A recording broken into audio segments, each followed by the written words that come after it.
something. Female spokesperson. Her name escapes me. But both of them had trouble addressing that approach this morning. This is Donald being Donald. I think she's a new spokesman. Oh, no. This lady's been here the whole time. The African-American woman. Yeah, the African-American woman. She's been here the whole time. Who went on wearing a bullet necklace at one point while being a spokesperson.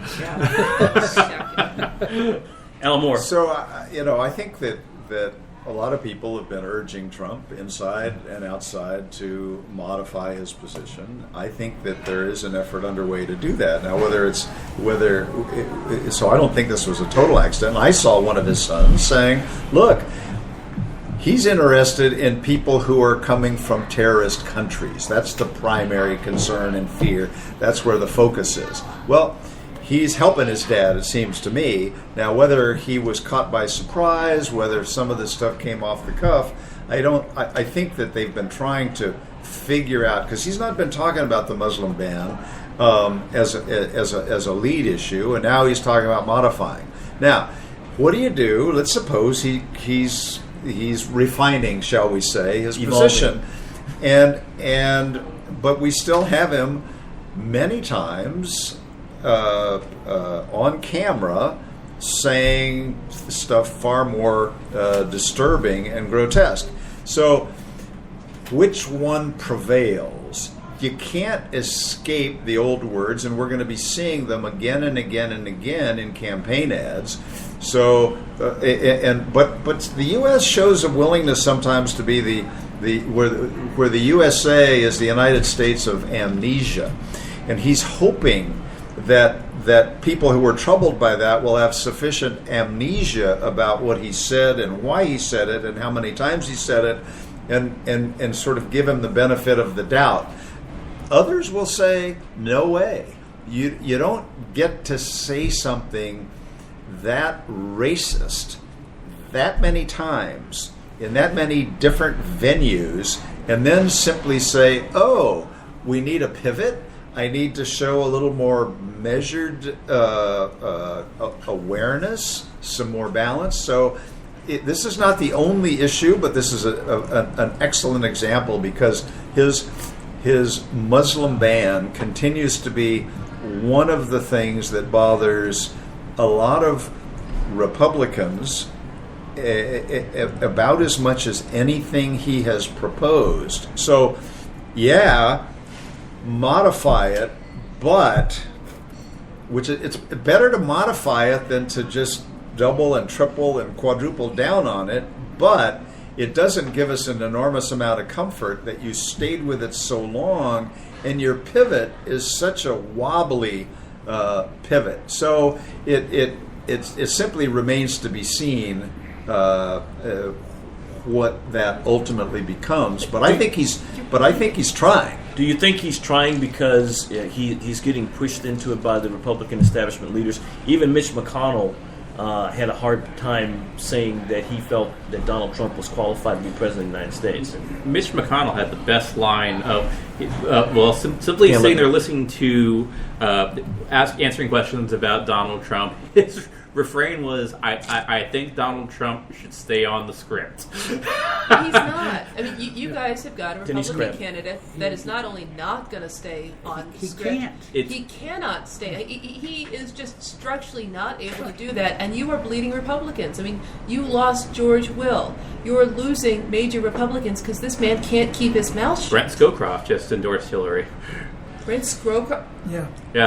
Last week. And Henry Paulson, the Secretary of the Treasury, to George W. Bush in 2007 and 2008 during the collapse and the creation of the Troubled Assets Relief Program, the so-called TARP program. He said, you need somebody who understands what drives our budget and a willingness to make some entitlement reforms, and you need somebody who is calm and thoughtful and careful in times of crisis, like George Bush was in the face of this collapsing economy.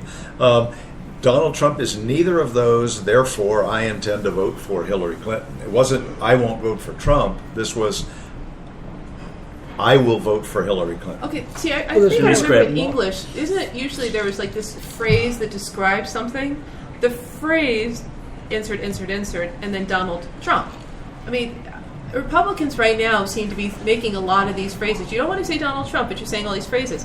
Essentially, it's Donald Trump, and at some point, we're going to have to acknowledge that. And that's what's frustrating to me about the situation is that we aren't. Dan Libner. So how I'm not clear. When you say, for example, when he said, we need somebody that can... And Donald Trump is not it, and I will not vote for Donald Trump. I will vote for Hillary Clinton. Right. This is a whole op-ed in yesterday's Washington Post trashing Donald Trump and saying, here's why I'm voting for Hillary Clinton. There was no avoidance of anything. I'm sorry, I misunderstood. Okay. Because And, for me, there's going to be more and more and more of that, because he is getting so far out on a limb that it's going to break pretty quick. And also, you've got this woman from Iowa, I believe, who is leading this movement to. And I think she's chairman of the Rules Committee to the conscience clause. Make the conscience clause and make the first vote be an open vote. You don't have to vote who you came to the table with, but you can vote for anybody. Dan Libner. Well, it's also worth noting for even Mitch McConnell's line about Donald Trump should stay on the script. Did anyone else watch Donald Trump's policy speech attacking Hillary where he just stayed on the script? It was the most boring thing you had ever seen.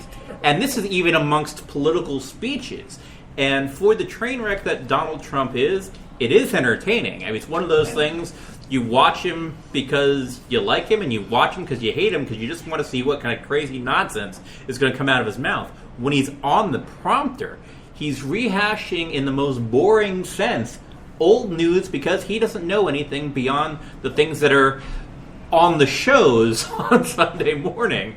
And so he honestly believes that he's somehow adding to the dialogue that's been rehashed over the last 25 years. Carl Tubin. And the big problem they have is that when he's not on the teleprompter and when he's got all these people yelling and screaming, I think he flashes back to the fact, this is just like the primary. I'm going to take it all. And I can say anything I want to say because I got more votes than any other Republican ever got in the primaries. So this afternoon, Mr. Trump did another speech talking about his economic plan, and I'm sure we'll probably have it for discussion next week when we've all had a chance to see it and hear it in its entirety. But I think it deserves to be noted that the U.S. Chamber of Commerce, which is not a liberal organization. Thank you very much, Dan. Not a liberal organization. Said that one, it was an uninformed approach. 2, it would drive up prices, and 3, most importantly, cost more American jobs. I think that what we'll be interested to see is whether Donald Trump basically comes out and trashes the Chamber of Commerce next. That would probably be my guess. That's his next statement. Absolutely. That they're just a bunch of losers. Yeah. They've been costing American jobs for years. The Chamber of Commerce doesn't know whatever. If they ran things like I ran my golf courses, it would really work. It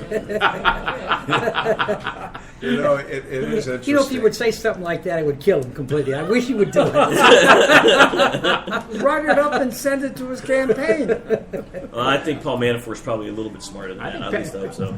Well, it is interesting that Donald Trump, who used to spend back in the primary days an enormous amount of time in talking to the press, in talking to people by phone, typically on talk shows, he was all over talking about the polls. Polls are this. I'm up here. I'm up here. There's this poll. There's this poll. There's this poll. There's this poll. He loved the polls because he loved what they showed. He's now trashing polls and their methodology because he doesn't like the result. It's fascinating. It'd be fun to sort of back them up to what he used to say about these polls, which were much smaller because they were expensive and you were having to go into states and stuff. And now you have some national polls on the one hand. So it's amusing to watch him on the one hand. On the other hand, all you Democrats and Trump haters, of which I have to confess I am one. You've seen the light. No, I've seen this light. This light is blinding me for months. that you look at some of these state by state results. You look at what a miserable, horrible time Trump has had in the last several weeks, issue after issue, item after item, embarrassment after embarrassment. And he and Hillary Clinton are sort of neck and neck in Pennsylvania, Ohio. She's up a little bit, but they're sort of within the but he's down in North Carolina. The margin of error. I mean, I'm just saying that her negatives, his are horrendous. So are hers. The fact that hers aren't quite as bad as his are kind of a sad testament to where we are in politics in 2016.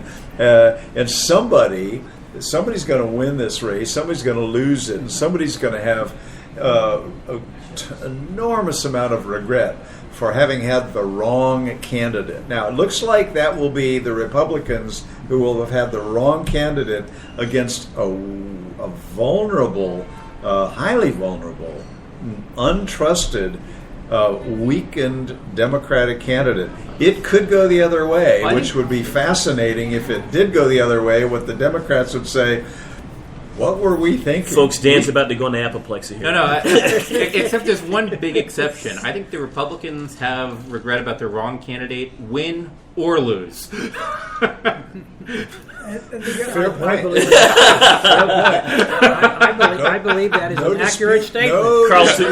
Carl Tubin, last word. The other thing is, what happens if Trump loses and says, I was the losing candidate, but I was the candidate, and I control the Republican National Committee?